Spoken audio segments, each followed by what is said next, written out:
Горна, долна, нова, демократска, со загради без наводници, на македонски или на латиница, без официјален превод.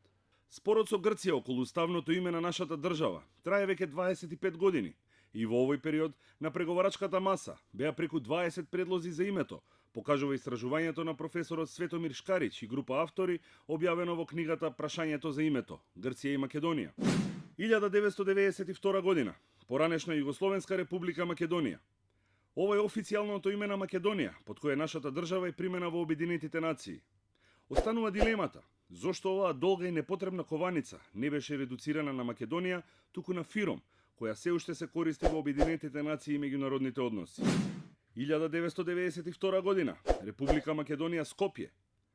Тогашниот премиер на Грција, Константин Мицотакис, овој предлог му го соопшти на председателот на собранието Стојан Андов на средбата која се одржа во февруари 1992 година во Давос за време на Светскиот економски форум.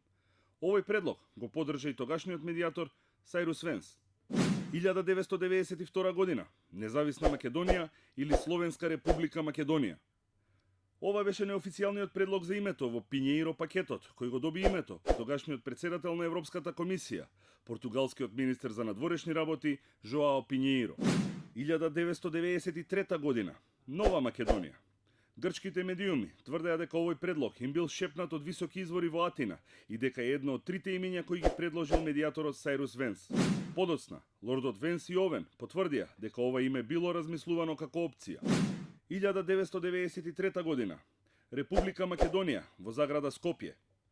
Наводно, предлог на тогашниот председател Киро Глигоров, кој официјално го соопшти медијаторот Робин Онил. Објаснувањето било дека со Скопје во заграда би се избегнала замката општо прифатеното име за државата да биде Македонија, а не Скопје. 1994 година, Славо Македонија.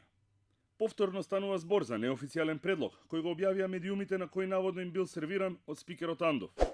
Наводно, на овој предлог не би се спротивставила Грција, бидејќи тоа бил официјалниот назив на македонското малцинство во Егејска Македонија. 1994 година, Северна Македонија. Клаус Кинкел, шеф на германската дипломатија, во август 1994 година ќе даде план во 6 точки за решавање на спорот со името. Во овој план имаше уште една алтернатива – Нова Македонија. 1999-2000 година. Горна Македонија. Грчкиот премиер Костас Симитис, кој е во официјална посета на Македонија, ќе го даде овој предлог на пресконференција на која присуствува и тогашниот премиер Љупчо Георгиевски. Предлогот веднаш најде на остро негодување во домашната јавност. 2001 година. Република Македонија. Меѓународната кризна група ќе го даде овој предлог кусо по потпишувањето на Охридскиот рамковен договор. На прв поглед, ова е уставното име на Македонија, но не е преведено на англиски јазик, туку е само запишано со латиница. Со ова би се избегнала блокадата на Грција, која сака да го има ексклузивитетот врз името Македонија, кој е преведено на англиски, се пишува и се изговара различно. 2005 година. Доаѓа првиот предлог на медијаторот Метју Нимиц, за кој тогашната македонска власт јавно ќе се изјасни дека е солидна основа за преговори. Но ВМРО ДПМНЕ го одбива, поради нејаснотиите околу именувањето на македонскиот народ и јазик.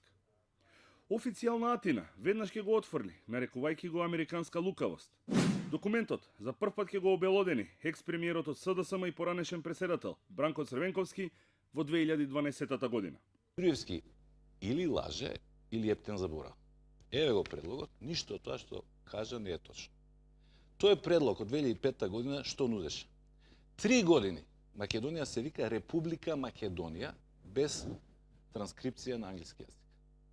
После 3 години да се викаме Republic of Macedоnia, од тој момент до вечност. Значи уставното име да го имаме како држава. Во 2008 заедно со мене, ја и тој заедно прифативме кај пред Букуреш Република Македонија во заграда Скопје. Прифативме. Тоа што се обидува да се скрие. Прифативме Република Македонија во заграда Скопје. И тоа е за него прифатливо, а уставното име за меѓународна употреба демек бил лош предлог. Во 2008 година Метју Нимицки излезе со 5 предлози за името. Уставна Република Македонија, Демократска Република Македонија, Независна Република Македонија, Нова Република Македонија и Република Горна Македонија, кој ќе биде негов официјален предлог. Тајмингот е деликатен, непосредно пред самитот на НАТО за проширување, каде се разгледуваше примањето на држави од Западен Балкан. Овој предлог предизвика мини криза во грчкиот парламент поради протекување на доверливи информации кои беа објавени во грчките медиуми. 2008 година, Република Македонија во заграда Скопје.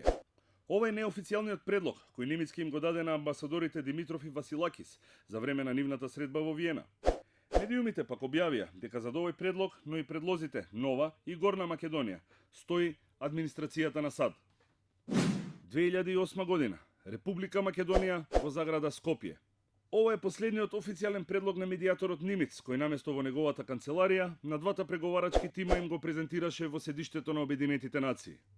Инаку, ова е истиот предлог, кој во 1993 година го даде медијаторот Робин Онил.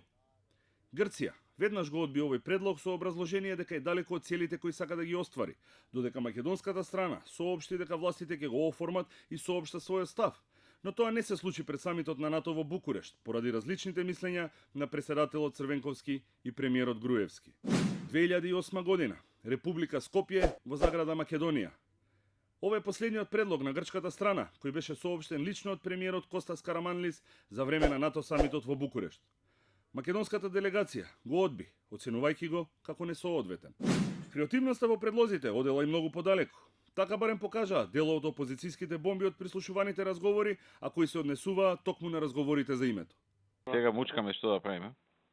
Па сакав и тебе да те чујам. Нашиот вика дали да одиме со 5 република. Аха. Што според тебе било? Ова да речеме долу горе, знаеш ти работи. Аха. Ако е со горе, што викаш? Тоа нека се проба. Да речем сега од сите лоши варијанти, ова може. Ја мислам дека е ризично тоа да појде кај нас после, ама